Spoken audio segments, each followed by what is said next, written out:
तो hello everyone, एक बार मैं आप लोगों को फिर से बता देता हूं कि आज की सुप्रीम कोर्ट की हियरिंग जो लंच से पहले हुई है उसमें क्या क्या बातें हुई हैं और रीनीट के कितने चांसेस। सबसे पहले बता दूं क्लियरली एकदम कि रीनीट के चांसेस बहुत बहुत बहुत कम है। Chief justice of India Chandrachud जो है वो बिल्कुल भी इसके पक्ष में नहीं है कि जो भी इरेगुलरिटीज़ हुई हैं या जो भी पेपर लीक हुआ है उसकी वजह से हम पूरे के पूरे एग्जामिनेशन को फ्लॉ बता दें और हम पेपर लीक को वजह मान के पूरा एग्जाम को फिर से रिकंडक्ट करवा दें। ऐसे उन्होंने स्टेटमेंट्स दिए हैं कई बार, एक दो बार नहीं, कई बार उन्होंने यही सेम चीज़ बोली है।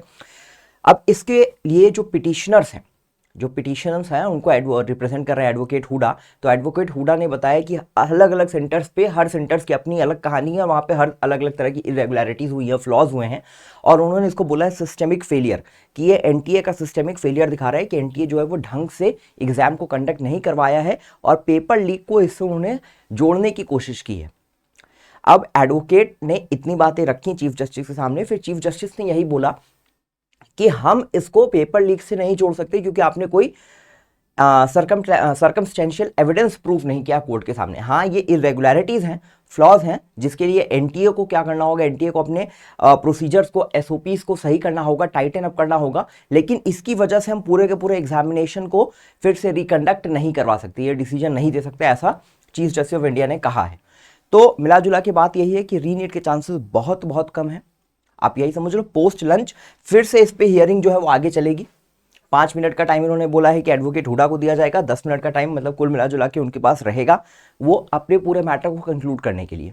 उसके बाद फिर एनटीए की बात सुनी जाएगी और फिर जजमेंट सुना दिया जाएगा। तो लंच के बाद जजमेंट आ जाएगा। आप मान के चलो 1.5-2 घंटे में, मतलब 2 बजे कोर्ट रीअसेंबल होगा, फिर से बैठेंगे, एडवोकेट्स आएंगे और आप मान के चलो 1-1.5 घंटे का फिर से पूरी की पूरी हियरिंग होगी और उसके बाद जो है वो डिसीजन आ जाएगा। तो रीनीट के चांसेस बहुत कम है, एकदम क्लियरली आप इसको जान लो।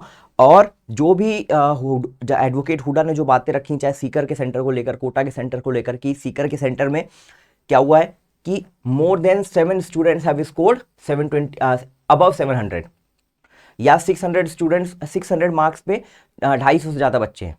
तो इन सब बातों को भी उन्होंने कंसिडर किया है चीफ जस्टिस ऑफ इंडिया ने। लेकिन ये बात भी आ जाती है कि सीकर और कोटा जो है वो कोचिंग इंस्टीट्यूट्स हैं। या उस लड़की की बात कर ले, अंजलि पटेल की बात कर ले, आयुषी पटेल की बात, सॉरी हाँ, कोई एक स्टूडेंट है तो जिसने गोधरा की, वो स्टूडेंट थी, गुजरात की थी और उसने कर्नाटका में बेलगाम में जाके अपना एग्जाम दिया था और 12th में फेल हो गई थी। 31 मार्क्स थे उसके आउट ऑफ 100 इन केमिस्ट्री, लेकिन नीट में उसके 704 मार्क्स थे, 705 मार्क्स थे। तो इन सबको भी उन्होंने पॉइंट आउट किया एडवोकेट हुडा ने। लेकिन कोर्ट जो है उस पर बहुत ज़्यादा फोकस नहीं कर रही है कि ये पेपर लीक कैसे हुआ, पेपर लीक प्रूफ करो, पेपर लीक प्रूफ करो, कि कैसे हम इसको इरेगुलरिटीज़ को जोड़ेंगे।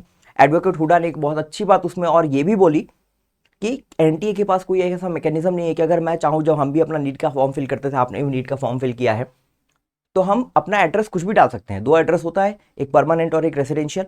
रेसिडेंशियल एड्रेस में आप कुछ भी डाल दो और उसके बेसिस पर आप अपना एग्जामिनेशन सेंटर जो है वो चूज कर सकते हो।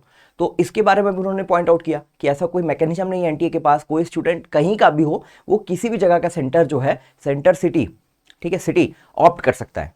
तो इस सब चीज़ों को उन्होंने सिस्टमिक फेलियर का नाम दिया और बोला कि इस सब के बेसिस पर पेपर लीक का कहीं ना कहीं इससे कनेक्शन है।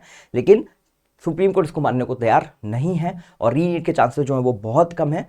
यही आपको समझाना था, यही अभी तक की हियरिंग, अभी तक का कंक्लूजन।